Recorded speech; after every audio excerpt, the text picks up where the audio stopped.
ꯃꯃꯥꯡꯗ ꯀꯦꯟꯗꯜ ꯒꯦ ꯑꯃ ꯈꯪꯉꯦꯀꯣ ꯀꯦꯟꯗꯜ ꯁ꯭ꯇꯤꯛ ꯈꯪꯉꯦ ꯑꯗ ꯀꯦꯟꯗꯜ ꯀꯃꯥꯏꯅ ꯐꯣꯝ ꯇꯧꯔꯛꯀꯦ ꯍꯥꯏꯕꯗꯨꯁꯨ ꯈꯪꯉꯦ ꯀꯦꯟꯗꯜ ꯀꯃꯥꯏꯅ ꯐꯣꯝ ꯇꯧꯒꯦꯗꯨꯗ ꯑꯩꯈꯣꯏꯅ ꯌꯦꯡꯒꯩꯗꯨ ꯉꯁꯥꯏꯒꯤ ꯀꯦꯟꯗꯜ ꯑꯃ ꯕꯣꯗꯤ ꯂꯦꯁ ꯑꯣꯏꯕ ꯀꯦꯟꯗꯜ ꯀꯣ ꯑꯗꯨꯒ ꯕꯣꯗꯤ ꯄꯤꯛꯄ ꯁꯨꯝꯕꯗꯤ ꯑꯩꯈꯣꯏ ꯌꯦꯡꯈꯔꯦ ꯑꯗꯣ ꯍꯧꯖꯤꯛ ꯑꯩꯈꯣꯏꯅ ꯎꯔꯤꯕ ꯀꯦꯟꯗꯜꯁꯦ ꯁꯤꯒꯤ ꯀꯦꯟꯗꯜꯁꯤꯒꯤ ꯃꯃꯤꯡ ꯃꯣꯔꯨꯕꯨꯖꯨ ꯀꯦꯟꯗꯜ ꯍꯥꯏꯅ ꯈꯪꯅꯩ ꯃꯔꯨꯕꯨꯖꯨ ꯀꯦꯟꯗꯜꯁ ꯀꯣ ꯍꯥꯏꯔꯤꯕ ꯀꯦꯟꯗꯜꯁꯦ ꯖꯄꯥꯅꯤꯁ ꯀꯦꯟꯗꯜ ꯍꯥꯏꯔꯒꯁꯨ ꯃꯌꯥꯝꯅ ꯈꯪꯅꯩ ꯑꯩꯈꯣꯏ ꯀꯦꯟꯗꯜ ꯁ꯭ꯇꯤꯛꯁꯤꯁꯨ ꯃꯌꯥꯝꯅ ꯖꯄꯥꯅꯤꯁ ꯀꯦꯟꯗꯜ ꯍꯥꯏ ꯑꯗꯨꯒ ꯃꯔꯨꯕꯨꯖꯨ ꯀꯦꯟꯗꯜꯁꯦ ꯑꯁꯤꯁꯨ ꯌꯥꯝ ꯁꯦꯡꯅ ꯍꯥꯏꯔꯀꯥꯟꯗ ꯃꯔꯨꯕꯨꯖꯨ ꯍꯥꯏꯔꯤꯕ ꯋꯥꯔꯗꯁꯦ ꯖꯄꯥꯅꯤꯁ ꯋꯥꯔꯗꯅꯦ ꯀꯣ ꯃꯥꯏ ꯗꯣꯃꯤꯅꯦꯟꯁ ꯍꯥꯏꯕꯅꯤ ꯗꯣꯃꯤꯅꯦꯟꯁ ꯃꯤꯟꯁ ꯑꯩꯈꯣꯏꯒꯤꯁꯦ ꯁꯄꯣꯁ ꯍꯥꯏꯗꯤ ꯅꯥꯀꯟ ꯑꯃꯅ ꯉꯝꯃꯒ ꯆꯠꯄ ꯄꯨꯔꯥ ꯗꯣꯃꯤꯅꯦꯠ ꯇꯧꯁꯤꯟꯕ ꯑꯗꯨꯅꯦꯕ ꯍꯥꯏꯔꯤꯁꯦ ꯍꯥꯏꯕꯗꯤ ꯄꯤꯔꯤꯕ ꯇꯥꯏꯝ ꯐ꯭ꯔꯦꯝꯁꯦ ꯁꯤꯗ ꯄꯨꯔꯥ ꯕꯌꯔꯅ ꯗꯣꯃꯤꯅꯦꯠ ꯇꯧꯔꯒ ꯆꯠꯄ ꯅꯠꯇ꯭ꯔꯒ ꯕꯌꯔꯅ ꯄꯨꯔꯥ ꯉꯝꯃꯒ ꯆꯠꯄ ꯅꯠꯇ꯭ꯔꯒꯅ ꯁꯦꯂꯔꯅ ꯉꯝꯃꯒ ꯆꯠꯄ ꯀꯣ ꯑꯗꯨꯅ ꯃꯣꯔꯨꯕꯨꯖꯨ ꯀꯦꯟꯗꯜꯁꯦ ꯒ꯭ꯔꯤꯟ ꯀꯦꯟꯗꯜꯗ ꯂꯥꯛꯄ ꯌꯥꯏ ꯔꯦꯗ ꯀꯦꯟꯗꯜꯗꯁꯨ ꯂꯥꯛꯄ ꯌꯥꯏꯀꯣ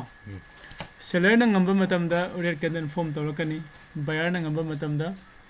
ꯒ꯭ꯔꯤन ꯀꯦꯟꯗꯜ ꯐꯣꯝ ꯇꯧꯔꯛꯀꯅꯤ ꯀꯣ ꯍꯥꯏꯔꯤꯕ ꯀꯦꯟꯗꯜꯁꯦ ꯄꯨꯔꯥ ꯌꯥꯝꯅ ꯄꯥꯋꯔꯐꯨꯜ ꯑꯣꯏꯕ ꯑꯦꯛꯁꯇ꯭रीमꯂꯤ ꯀꯩꯅꯣ ꯄꯥꯋꯔꯐꯨꯜ ꯑꯣꯏꯕ ꯀꯦꯟꯗꯜꯅꯤ ꯍꯥꯏ ꯑꯩꯈꯣꯏꯅ ꯁꯤ ꯍꯥꯏꯔꯤꯕ ꯃꯔꯝꯁꯦ ꯀꯩꯅꯣ ꯃꯥꯁꯦ ꯑꯣꯄꯟꯁꯦ ꯇꯧꯈꯤꯕꯗꯒꯤ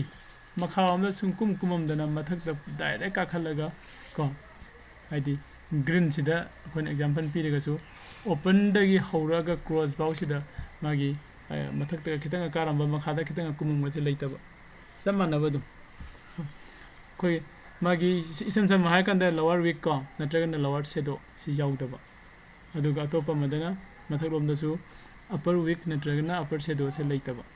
ꯑꯗꯨꯒꯨꯝꯕ ꯃꯈꯜꯒꯤ ꯀꯦꯟꯗꯜ ꯑꯣꯏꯗꯣꯏꯅꯤ ꯑꯗꯣ ꯑꯩꯈꯣꯏꯒꯤ ꯑꯣꯖꯥꯁꯤꯡꯅ ꯁꯦꯅꯤꯌꯔꯁꯤꯡꯅ ꯇꯥꯛꯄꯤꯔꯛꯄꯗ ꯌꯥꯝꯅ ꯁ꯭ꯂꯥꯏꯠꯂꯤ ꯀꯣ ꯉꯁꯥꯏꯒꯤ ꯋꯤꯛꯁꯦ ꯃꯆꯥ ꯑꯃꯈꯛꯀ ꯌꯥꯎꯕꯗꯤ ꯀꯩꯁꯨ ꯀꯥꯏꯗꯦꯕ ꯌꯥꯝꯅ ꯄꯤꯛꯅ ꯃꯃꯤꯡ ꯈꯛꯇꯪꯒꯤ ꯑꯣꯏꯕ ꯋꯤꯛ ꯀꯣ ꯑꯗꯣ ꯍꯥꯏꯔꯤꯕ ꯀꯦꯟꯗꯜꯁꯦ ꯑꯩꯈꯣꯏ ꯀꯩꯅꯣꯗ ꯌꯦꯡꯃꯤꯟꯅꯁꯤ ꯀꯦꯟꯗꯜꯁꯤꯒꯤ ꯀꯣ ꯆꯥꯔꯠꯇ ꯆꯪꯉꯒ ꯁꯤꯗ ꯌꯦꯡꯁꯦ ꯑꯩ ꯀꯦꯟꯗꯜꯁꯦ ꯑꯃꯨꯛꯇꯪ ꯀ꯭ꯂꯤꯌꯥꯔ ꯇꯧꯊꯣꯛꯀꯦ ꯐꯥꯔꯁꯇ ꯀ꯭ꯂꯤꯟ ꯇꯧꯊꯣꯛꯁꯤ ꯌꯦꯡꯉꯣ ꯁꯤꯗ ꯂꯩꯔꯤꯕ ꯀꯦꯟꯗꯜꯒꯤ ꯃꯌꯥꯝ ꯃꯔꯛꯁꯤꯗ ꯃꯣꯔꯨꯕꯨꯖꯨ ꯌꯥꯎꯕ꯭ꯔꯥ ꯌꯦꯡꯁꯤ ꯀꯣ ꯃꯣꯔꯨꯕꯨꯖꯨ ꯁꯤꯗꯒꯤ ꯔꯦꯗꯁꯤꯃ ꯃꯣꯔꯨꯕꯨꯖꯨ ꯑꯣꯏꯒꯦ ꯇꯧꯏ ओके मथक खितन याव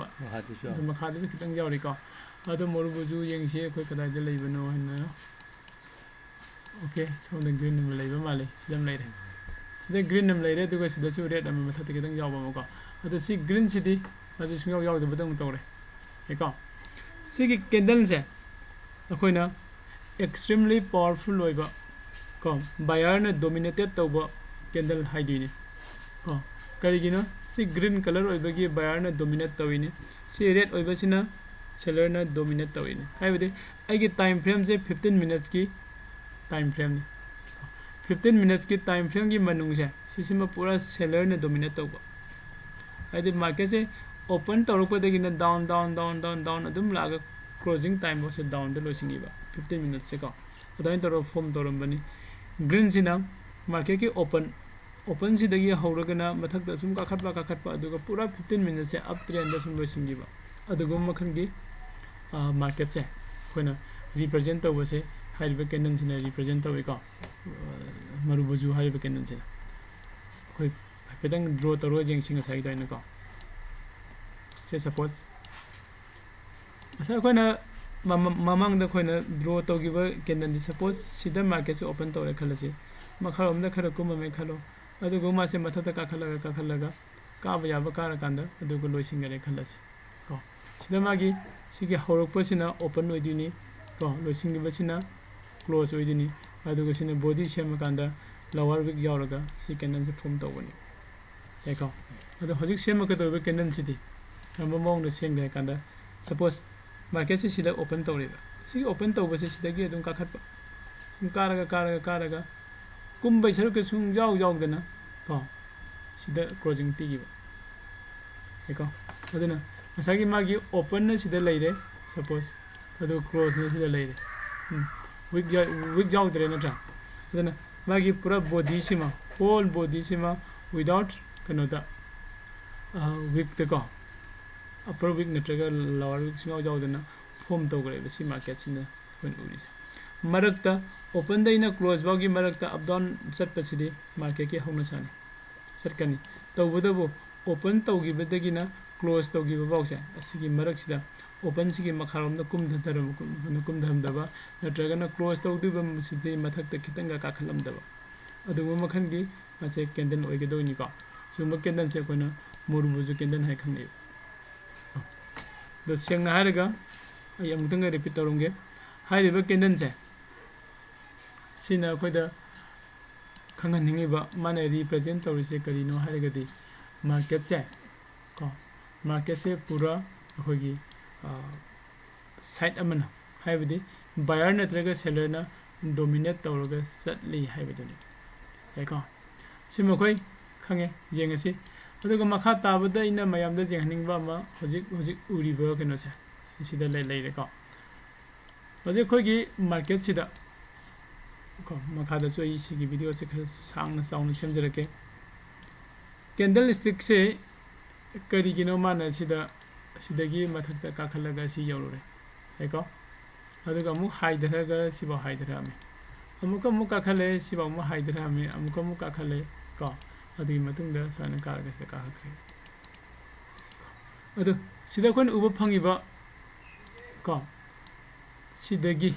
ꯃꯥꯔꯀꯦꯠꯁꯦ ꯀꯥꯈꯤ ꯑꯒꯦꯟ ꯂꯥꯛꯑꯀꯥꯟꯗꯁꯨ ꯍꯥꯏꯔꯤꯕ ꯃꯥꯒꯤ ꯂꯦꯚꯦꯜ ꯆꯞ ꯃꯥꯟꯅꯅ ꯁꯤꯒꯤ ꯂꯦꯚꯦꯜꯁꯤꯗꯒꯤ ꯑꯃꯨꯛ ꯀꯥꯈꯠꯂꯦ ꯑꯃꯨꯛꯀꯁꯨ ꯂꯥꯛꯑꯒꯁꯨ ꯁꯤꯒꯤ ꯂꯦꯚꯦꯜꯁꯤꯗꯒꯤ ꯑꯃꯨꯛꯁꯨ ꯀꯥꯈꯠꯂꯦ ꯀꯔꯤ ꯂꯩꯒꯦꯕ ꯁ꯭ꯋꯥꯏꯗ ꯀꯣꯏꯁꯟꯅꯤꯀꯣ ꯁ꯭ꯋꯥꯏ ꯖꯒꯥꯁꯦ ꯑꯩꯈꯣꯏꯅ ꯁꯞꯄꯣꯔꯠ ꯖꯣꯟ ꯅꯠꯇ꯭ꯔꯒꯅ ꯀꯣ ꯗꯤꯃꯥꯟ ꯖꯣꯟ ꯍꯥꯏꯔ ꯈꯪꯅꯩꯕ ꯁꯞꯄꯣꯔꯠ ꯇꯧꯔꯛꯄ ꯃꯥꯔꯀꯦꯠꯁꯤꯅ ꯀꯨꯝꯊꯔꯛꯄ ꯃꯇꯝꯗ ꯁꯞꯄꯣꯔꯠ ꯇꯧꯁꯤꯜꯂꯒ ꯁꯤꯗꯩ ꯍꯦꯟꯅ ꯀꯨꯝꯃꯛꯄ ꯌꯥꯔꯔꯣꯏ ꯍꯥꯏꯅ ꯃꯊꯛꯇ ꯏꯟꯈꯠꯂꯛꯄꯒꯤ ꯁꯞꯄꯣꯔꯠ ꯑꯃ ꯇꯧꯔꯛꯄꯀꯣ ꯅꯠꯇ꯭ꯔꯒꯅ ꯃꯥꯔꯀꯦꯠꯁꯤꯅ ꯀꯨꯝꯃꯛꯄ ꯃꯇꯝꯗ ꯑꯩꯈꯣꯏꯅ ꯁ꯭ꯋꯥꯏꯁꯤ ꯗꯤꯃꯥꯟ ꯖꯣꯟ ꯍꯥꯏꯕꯗꯤ ꯃꯤꯟꯁ ꯍꯥꯟꯅꯅ ꯄ꯭ꯔꯤ ꯗꯤꯐꯥꯏꯟ ꯀꯣ ꯄ꯭ꯔꯤ ꯑꯣꯔꯗꯔ ꯃꯤꯟꯁ ꯀꯣ ꯁ꯭ꯋꯥꯏ ꯖꯒꯥꯁꯤ ꯌꯧꯔꯛꯑꯒꯗꯤ ꯃꯥꯔꯀꯦꯠꯁꯦ ꯃꯊꯛꯂꯣꯝꯗ ꯀꯥꯈꯠꯂꯛꯄ ꯌꯥꯏ ꯍꯥꯏꯅ ꯁ꯭ꯋꯥꯏꯗ ꯑꯣꯔꯗꯔ ꯃꯌꯥꯝ ꯇꯧꯁꯤꯜꯂꯒ ꯊꯝꯕ ꯕꯥꯌꯔ ꯃꯌꯥꯝ ꯑꯃꯅ ꯀꯣ ꯑꯗꯨꯒꯨꯝꯕ ꯃꯐꯝꯅꯤꯀꯣ ꯑꯩꯈꯣꯏꯅ ꯗꯤꯃꯥꯟ ꯖꯣꯟ ꯍꯥꯏꯔꯛꯇꯣꯏꯁꯦ ꯕꯥꯌꯔ ꯍꯥꯏꯁꯦ ꯀꯩꯅꯣ ꯕꯥꯌꯔꯅ ꯄꯥꯝꯃꯤꯁꯦ ꯂꯩꯒꯦ ꯍꯥꯏꯕꯗꯨꯅꯦꯕ ꯌꯥꯝꯅ ꯗꯤꯃꯥꯟ ꯇꯧꯕꯗꯨꯅꯦꯕ ꯁꯦꯂꯔꯅ ꯄꯥꯝꯃꯤꯁꯤꯅ ꯂꯩꯕꯤꯌꯨ ꯍꯥꯏꯅ ꯁꯄ꯭ꯂꯥꯏ ꯇꯧꯕꯗꯨꯅꯦꯕ ꯀꯣ ꯑꯗꯨꯅ ꯃꯥꯔꯀꯦꯠꯅ ꯀꯨꯝꯊꯔꯛꯑꯒ ꯁꯤꯒꯤ ꯃꯐꯝꯗꯒꯤ ꯍꯦꯛ ꯀꯥꯈꯠꯂꯤꯕ ꯖꯒꯥꯁꯦ ꯑꯩꯈꯣꯏꯅ ꯁꯤꯁꯦ ꯗꯤꯃꯥꯟ ꯖꯣꯟ ꯍꯥꯏꯔꯒ ꯈꯪꯅꯒꯅꯦꯕ ꯀꯣ ꯑꯗꯨ ꯆꯞ ꯃꯥꯟꯅꯅ ꯃꯊꯛꯂꯣꯝꯗꯁꯨ ꯌꯦꯡꯁꯤ ꯃꯥꯔꯀꯦꯠꯁꯦ ꯃꯊꯛꯂꯣꯝꯗ ꯀꯥꯈꯠꯂꯒ ꯀꯩꯗꯧꯔꯛꯄ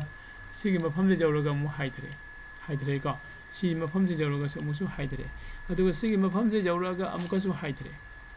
ꯑꯣꯀꯦ ꯁꯤꯁꯨ ꯑꯩꯈꯣꯏꯅ ꯁꯄ꯭ꯂꯥꯏ ꯖꯣꯟ ꯅꯠꯇ꯭ꯔꯒꯅ ꯔꯦꯖꯤꯁꯇꯦꯟꯁ ꯍꯥꯏꯔ ꯈꯪꯅꯩ ꯀꯣ ꯑꯗꯣ ꯁꯤꯒꯤ ꯁꯄ꯭ꯂꯥꯏ ꯖꯣꯟ ꯅꯠꯇ꯭ꯔꯒꯅ ꯔꯦꯖꯤꯁꯇꯦꯟꯁ ꯑꯗꯨ ꯅꯥꯀꯟ ꯑꯃꯔꯣꯝꯗꯅ ꯗꯤꯃꯥꯟ ꯖꯣꯟ ꯅꯠꯇ꯭ꯔꯒ ꯁꯞꯄꯣꯔꯠ ꯀꯣ ꯍꯥꯏꯔꯤꯕ ꯗꯤꯃꯥꯟ ꯖꯣꯟ ꯀꯣ ꯑꯗꯩꯗꯤ ꯑꯩꯈꯣꯏꯒꯤ ꯁꯞꯄꯣꯔꯠ ꯔꯦꯖꯤꯁꯇꯦꯟꯁ ꯍꯥꯏꯔꯤꯕ ꯃꯐꯝꯁꯦ ꯁꯤꯁꯤꯗ ꯀꯦꯟꯗꯜ ꯁ꯭ꯇꯤꯛꯀꯤ ꯄꯦꯇꯔꯟ ꯈꯔ ꯂꯩꯀꯣ ꯍꯥꯏꯔꯤꯕ ꯀꯦꯟꯗꯜ ꯁ꯭ꯇꯤꯛꯀꯤ ꯄꯦꯇꯔꯟꯁꯦ ꯐꯣꯝ ꯇꯧꯔꯛꯑꯒꯗꯤ ꯃꯥꯔꯀꯦꯠꯀꯤ ꯃꯥꯒꯤ ꯗꯤꯔꯦꯛꯁꯟꯁꯦ ꯆꯦꯟꯖ ꯇꯧꯔꯛꯇꯣꯔꯦ ꯍꯥꯏꯕꯁꯦ ꯑꯩꯈꯣꯏꯅ ꯍꯥꯏꯐꯦꯠ ꯈꯪꯕ ꯌꯥꯏ ꯍꯥꯏꯕꯗꯤ ꯏꯁꯝ ꯁꯝꯅ ꯍꯥꯏꯔꯀꯥꯟꯗ ꯍꯥꯏꯔꯤꯕ ꯀꯦꯟꯗꯜꯁꯤꯡꯁꯦ ꯐꯣꯝ ꯇꯧꯔꯛꯑꯒꯗꯤ ꯃꯥꯔꯀꯦꯠꯅ ꯑꯩꯈꯣꯏꯗ ꯀꯩꯒꯨꯝꯕ ꯁꯤꯒꯅꯦꯜ ꯑꯃ ꯄꯤꯔꯛꯑꯦ ꯍꯥꯏꯅ ꯂꯧꯒꯅꯤ ꯀꯣ ꯁꯤꯒꯅꯦꯜꯁꯦ ꯀꯔꯤ ꯁꯤꯒꯅꯦꯜꯅꯣ ꯍꯥꯏꯔꯗꯤ ꯃꯥꯔꯀꯦꯠꯀꯤ ꯃꯥꯒꯤ ꯗꯤꯔꯦꯛꯁꯟ ꯆꯦꯟꯖ ꯇꯧꯔꯛꯀꯗꯣꯔꯦ ꯍꯥꯏꯅ ꯁꯄꯣꯁ ꯃꯥꯔꯀꯦꯠꯁꯦ ꯁꯤꯗ ꯀꯥꯈꯠꯂꯨꯔꯒ ꯀꯨꯝꯊꯔꯛꯄ ꯃꯇꯝꯗ ꯁꯤꯗ ꯑꯩꯈꯣꯏꯅ ꯎꯔꯤꯕ ꯒ꯭ꯔꯤꯟ ꯀꯂꯔꯒꯤ ꯀꯦꯟꯗꯜ ꯑꯃ ꯁꯤꯗ ꯐꯣꯝ ꯇꯧꯔꯤ ꯀꯣ ꯑꯩ ꯆꯥꯎꯊꯣꯛꯍꯜꯂꯛꯀꯦ ꯍꯥꯏꯔꯤꯕ ꯁꯤꯒꯤ ꯀꯦꯟꯗꯜꯁꯦ ꯁꯤ ꯑꯩꯈꯣꯏꯅ ꯍꯦꯃꯔ ꯍꯥꯏꯔꯒꯁꯨ ꯈꯪꯅꯒꯅꯤ ꯃꯌꯥꯝ ꯎꯔꯝꯒꯅꯤ ꯌꯦꯡꯕꯤꯌꯨ ꯁꯤꯒꯤ ꯒ꯭ꯔꯤन ꯀꯂꯔꯒꯤ ꯀꯣ ꯀꯦꯟꯗꯜꯁꯦ ꯍꯦꯃꯔ ꯍꯥꯏꯅ ꯈꯪꯅꯩ ꯀꯣ ꯃꯥꯁꯤ ꯉꯁꯥꯏ ꯑꯩꯈꯣꯏꯒꯤ ꯖꯣꯟꯗꯨꯗ ꯆꯪꯁꯤꯜꯂꯛꯑꯒ ꯐꯣꯝ ꯇꯧꯕꯅꯤ ꯀꯣ ꯑꯗꯨꯅ ꯁꯤꯁꯦ ꯐꯣꯝ ꯇꯧꯔꯒꯗꯤ ꯁꯤꯁꯤꯅ ꯀꯦꯟꯗꯜꯁꯤꯅ ꯅꯪꯒꯤ ꯁꯄ꯭ꯂꯥꯏ ꯖꯣꯟꯗ ꯀꯣ ꯁꯣꯔꯤ ꯗꯤꯃꯥꯟ ꯖꯣꯟꯗ ꯅꯠꯇ꯭ꯔꯒꯅ ꯁꯞꯄꯣꯔꯠ ꯑꯦꯔꯤꯌꯥꯗ ꯆꯪꯁꯤꯜꯂꯒ ꯁꯤ ꯐꯣꯝ ꯇꯧꯔꯛꯄ ꯍꯥꯏꯁꯦ ꯀꯔꯤ ꯍꯥꯏꯅꯣ ꯃꯥꯔꯀꯦꯠꯁꯤ ꯁꯤꯗ ꯑꯣꯄꯟ ꯇꯧꯔꯒ ꯀꯣ ꯁꯤꯗ ꯑꯣꯄꯟ ꯇꯧꯔꯒ ꯃꯈꯥꯔꯣꯝꯗ ꯀꯨꯝꯊꯔꯨꯕꯅꯤ ꯃꯥꯁꯦ ꯀꯨꯝꯊꯔꯨꯕꯗꯒꯤ ꯁꯤꯒꯤ ꯂꯦꯚꯦꯜꯁꯤ ꯌꯧꯔꯀꯥꯟꯗ ꯕꯥꯌꯔ ꯁ꯭ꯋꯥꯏꯗ ꯕꯥꯌꯔ ꯃꯌꯥꯝ ꯍꯥꯏꯕꯗꯤ ꯄ꯭ꯔꯤ ꯑꯣꯔꯗꯔ ꯇꯧꯔꯒ ꯂꯩꯕ ꯀꯣ ꯑꯩꯈꯣꯏꯒꯤ ꯑꯣꯔꯗꯔ ꯃꯌꯥꯝ ꯑꯃ ꯀꯣ ꯗꯤꯃꯥꯟ ꯃꯌꯥꯝ ꯑꯃ ꯃꯥꯁꯤ ꯗꯤꯃꯥꯟꯁꯤꯡꯁꯦ ꯉꯁꯥꯏꯒꯤ ꯁ꯭ꯋꯥꯏ ꯌꯧꯔꯛꯄꯗ ꯁꯤꯁꯦ ꯂꯩꯔꯒꯦ ꯍꯥꯏꯅ ꯍꯥꯟꯅꯅ ꯑꯣꯔꯗꯔ ꯇꯧꯔꯒ ꯊꯝꯃꯝꯕ ꯑꯩꯈꯣꯏꯒꯤ ꯀꯩꯅꯣ ꯑꯣꯔꯗꯔ ꯃꯌꯥꯝꯁꯦ ꯑꯁꯤꯅ ꯏꯟꯈꯠꯂꯒ ꯄꯨꯈꯠꯂꯛꯄꯅꯦꯕ ꯑꯗꯨꯒꯨꯝꯕ ꯃꯈꯜꯒꯤ ꯁꯤꯒꯤ ꯀꯦꯟꯗꯜꯒꯤ ꯐꯣꯝ ꯉꯁꯥꯏꯒꯤ ꯍꯦꯃꯔ ꯀꯣ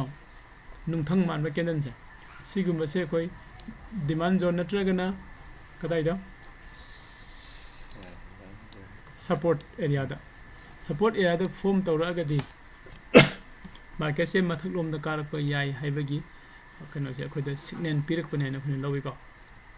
aduna nang na sida entry logi haragadi karama mafam da entry logan haida masagi sigi hammer sigi magi high ko sigi high se break out to bangai ga do hammer se break out tawrakanda break out tawriba candle du gi next candle do ko entry lowi yani ko aduga agi stop loss kadai da thamgane haigadi agi stop loss sida legani ko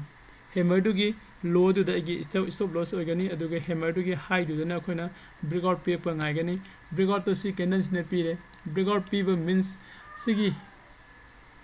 high in a line ama singa thamija sigi mathata ka khalaga candle amana closing tawragadi adu khoina break out p ne logane ba ko break out p re adi matung da market se uptrend da khoi jingba yagani ko adugi entry se khoi hiring kasagi break out p re candle da adugi next candle du da khoi entry loba yagani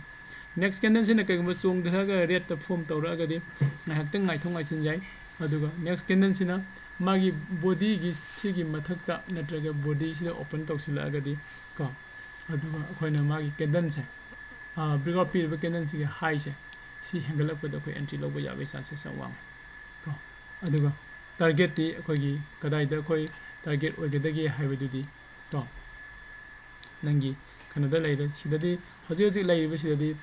target se condition ani da leire sidagi ka khalaga swaida ko yamna supply zone am leiri sigi supply zone se thugai na bo khona da matam changba yai ko okay adu supply zone se thugai na bo khona da matam changba yai ko ai first target se sidagi na siba oiba yai kaigumba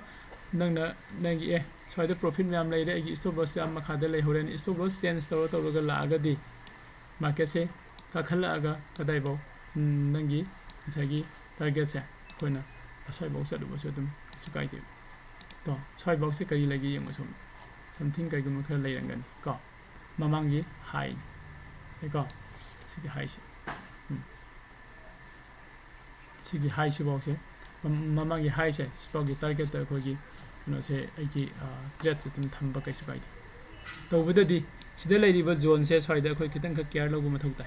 ko sigi zone sida ga haigal lagidi mamangi high sini lakti se adudi sigi pull up sima khoi profit phangdi kanagi mapandai phangdi no masagi sida hammer haina yauriba candle se sisina kadai da form to mana khoi gi mamangi supply support zone natraga demand zone da adida form tawbudu dagi masin akhoi da signal pi de ise ingit tawruk ko metelon da haragana man ingit tawre ise market se mathalom na ka ba yare nang market te entry taw hobo yarani haiba duni ko adubu akhoi na hai ba sigi hammer se form tawrani hata changsin ba su yade ko hammer se to ba mafam da su myam form tawrangani ko swaida su myam jarangani nang thiba matam da tawbudabu masi kadai da form tawragana hen important oige harakanda akhoi demand zone natraga support area hai riba mafam ani sida hammer se form tawragadi market se mathak lom da ka ba yabagi chances se yamna wange haibaduni to yamdani ko okay question lai bro no ni no question sanjune ni khangdi no question okay sain tawraga khoina makha tabasu khoi mu jengminagi se ko dong asigidi ai sida loisinge next ki video da atopa candlestick ki pattern amamu purga lake ado mayam mathangi video so mu ngai minna se